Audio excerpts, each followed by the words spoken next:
ఆదికాండము 31వ అధ్యాయము. లాబాను కుమారులు మన తండ్రికి కలిగినది యావత్తు యాకోబు తీసుకొని మన తండ్రికి కలిగిన దాని వలన ఈ యావదాస్తి సంపాదించినని చెప్పుకొనిన మాటలు యాకోబు వినెను.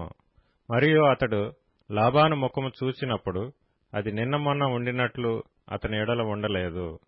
అప్పుడు యెహోవా, నీ పితరుల దేశమునకు నీ బంధువుల యొద్దకు తిరిగి వెళ్ళుము, నేను నీకు తోడై ఉండెదనని యాకోబుతో చెప్పగా, యాకోబు పొలములో తన మంద యొద్దకు రాహేలును లేయాను పిలువనంపి వారితో ఇట్లనెను, మీ తండ్రి కటాక్షము నిన్న మొన్న నా మీద ఉండినట్లు ఇప్పుడు నా మీద నుండలేదని నాకు కనబడుచున్నది. అయితే నా తండ్రి యొక్క దేవుడు నాకు తోడై ఉన్నాడు. మీ తండ్రికి నా యావత్ శక్తితో కొలివి చేసితనని మీకు తెలిసేయున్నది. మీ తండ్రి నన్ను మోసపుచ్చి 10 మార్లు నా జీతము మార్చెను. అయినను దేవుడు అతని నాకు హాని చేయనీయలేదు. అతడు పొడలగలవి నీ జీతమగునని చెప్పిన ఎడల అప్పుడు మందలన్నీయు పొడలగల పిల్లలనీనెను. చార్లు గలవి నీ జీతమగునని చెప్పిన ఎడల అప్పుడు మందలన్నీయు చార్లు గల పిల్లలనీనెను. అట్లు దేవుడు మీ తండ్రి పశువులను తీసి నాకిచ్చెను. మందలు చూలుకట్టు కాలమున నేను స్వప్నమందు కన్నులెత్తి చూడగా గొర్రెలను దాటు పొట్టేళ్లు చారలైనను పొడలైనను మచ్చలైనను గలవై ఉండెను. మరియు ఆ స్వప్నమందు దేవుని దూత యాకోబు అని నన్ను పిలువగా, చిత్తము ప్రభువా అని చెప్పితిని. అప్పుడు ఆయన, నీ కన్నులెత్తి చూడుము, గొర్రెలను దాటుచున్న పొట్టేళ్లన్నీయు చారలైనను పొడలైనను మచ్చలైనను గలవి. ఏలయనగా లాబాను నీకు చేయుచున్నది యావత్తునూ చూచితిని. నీవెక్కడ స్తంభము మీద నూనె పోసితివో, ఎక్కడ నాకు మ్రొక్కుబడి చేసితివో ఆ బేతేలు దేవుడును నేనే. ఇప్పుడు నీవు లేచి ఈ దేశములో నుండి బయలుదేరి నీవు పుట్టిన దేశమునకు తిరిగి వెళ్ళుమని నాతో చెప్పెననెను. అందుకు రాహేలును లేయాయు, ఇంక మా తండ్రి ఇంట మాకు పాలు పంపులెక్కడివి? అతడు మమ్మను అన్యులుగా చూచుటలేదా? అతడు మమ్మను అమ్మివేసి మాకు రావలసిన ద్రవ్యమును బొత్తిగా తినివేసెను. దేవుడు మా తండ్రి యొద్ద నుండి తీసివేసిన ధనమంతయు మాదియు మా పిల్లలదియు నై ఉన్నది గదా.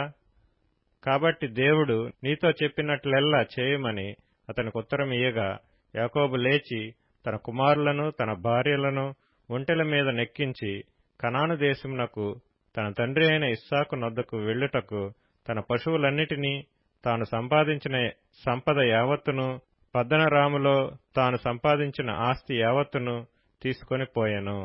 లాబాను తన గొర్రెల బొచ్చు కత్తిరించుటకు వెళ్లియుండగా రాహేలు తన తండ్రి ఇంటనున్న గృహదేవతలను దొంగిలెను.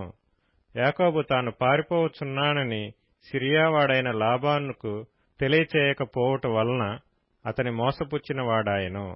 అతడు తనకు కలిగినదంతయు తీసుకొని పారిపోయెను. అతడు లేచి నది దాటి గిలాదను కొండతట్టు అభిముఖుడై వెళ్ళెను. యాకోబు పారిపోయెనని 3వ దినమున లాబానుకు తెలుపబడెను.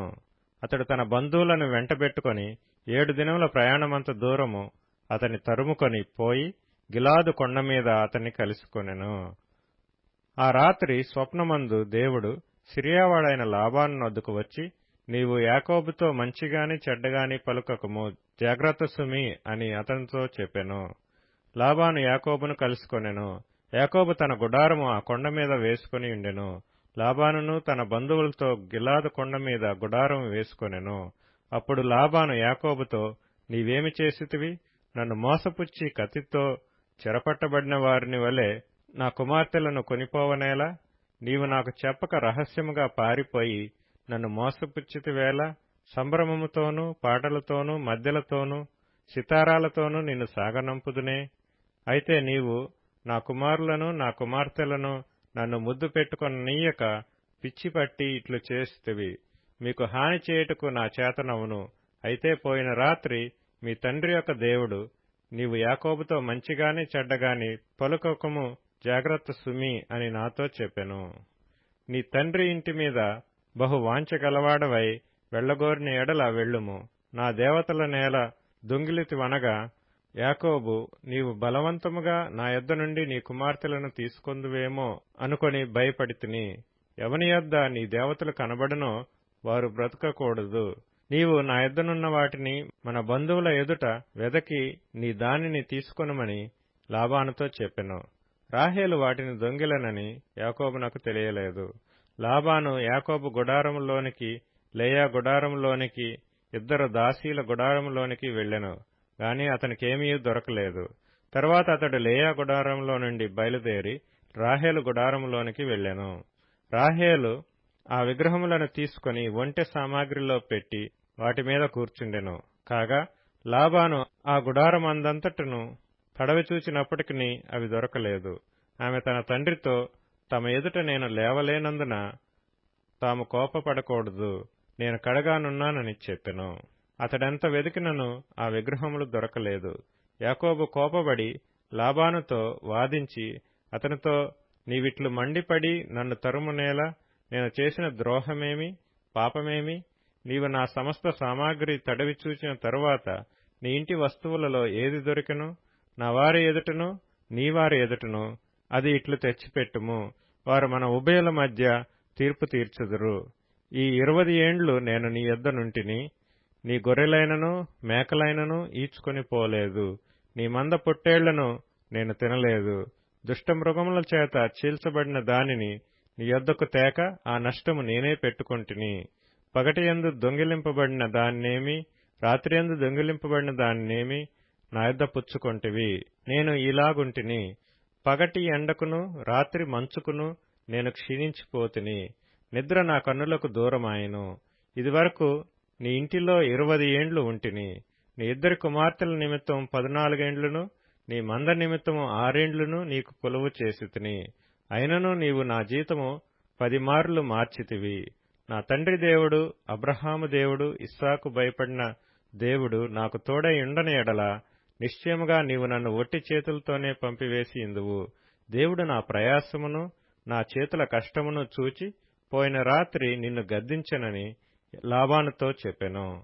అందుకు లాబాను, ఈ కుమార్తెలు నా కుమార్తెలు, ఈ కుమారులు నా కుమారులు, ఈ మంద నా మంద, నీకు కనబడుచున్నది అంతయు నాది. ఈ నా కుమార్తెలనైనను వీరు కనిన కుమారులనైనను నేడు నేనేమి చేయగలను? కావున నేనును నీవును నిబంధన చేసుకొందుము రమ్ము, అది నాకును నీకును మధ్య సాక్షిగా ఉండునని యాకోబుతో ఉత్తరమియ్యగా, యాకోబు ఒక రాయి తీసుకొని దానిని స్తంభముగా నిలువపెట్టెను. మరియు యాకోబు రాళ్లు కూర్చుడని తన బంధువులతో చెప్పెను. వారు రాళ్లు తెచ్చి కుప్ప వేసిరి. అక్కడ వారు ఆ కుప్ప యొద్ద భోజనము చేసిరి. లాబాను దానికి యగర్ షాహదూత అను పేరు పెట్టెను. అయితే యాకోబు దానికి గలేదు అని పేరు పెట్టెను. లాబాను, నేడు ఈ కుప్ప నాకును నీకును మధ్య సాక్షిగా ఉండునని చెప్పెను. కాబట్టి దానికి గలేదను పేరు పెట్టెను. మరియు మనం ఒకరికొకరము దూరంగా నుండగా యెహోవా నాకును నీకును మధ్య జరుగునది కనిపెట్టునని చెప్పెను. కనుక దానికి మిస్పా అను పేరు పెట్టబడెను. అంతటా లాబాను, నీవు నా కుమార్తెలను బాధపెట్టినను, నా కుమార్తెలను గాక ఇతర స్త్రీలను పెండ్లి చేసుకునేనను చూడుము, మన యొద్ద ఎవరునూ లేరు కదా, నాకును నీకును దేవుడే సాక్షి అని చెప్పెను. మరియు లాబాను, నాకును నీకును మధ్య నేను నిలిపిన ఈ స్తంభమును చూడుము, ఈ కుప్ప చూడుము. హాని చేయవలనని నేను ఈ కుప్ప దాటి నీ యొద్దకు రాకను, నీవు ఈ కుప్పను ఈ స్తంభమును దాటి నా యొద్దకు రాకను ఉండుటకు ఈ కుప్ప సాక్షి, ఈ స్తంభమును సాక్షి. అబ్రహాము దేవుడు, నాహోరు దేవుడు, వారి తండ్రి దేవుడు మన మధ్య న్యాయము తీర్చునని చెప్పెను. అప్పుడు యాకోబు తన తండ్రి అయిన ఇస్సాకు భయపడిన దేవుని తోడని ప్రమాణము చేసెను.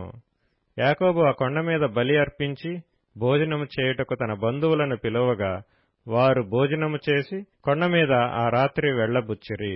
తెల్లవారినప్పుడు లాబాను లేచి తన కుమారులను తన కుమార్తెలను ముద్దు పెట్టుకుని వారిని దీవించి బయలుదేరి తన ఊరికి వెళ్లిపోయెను.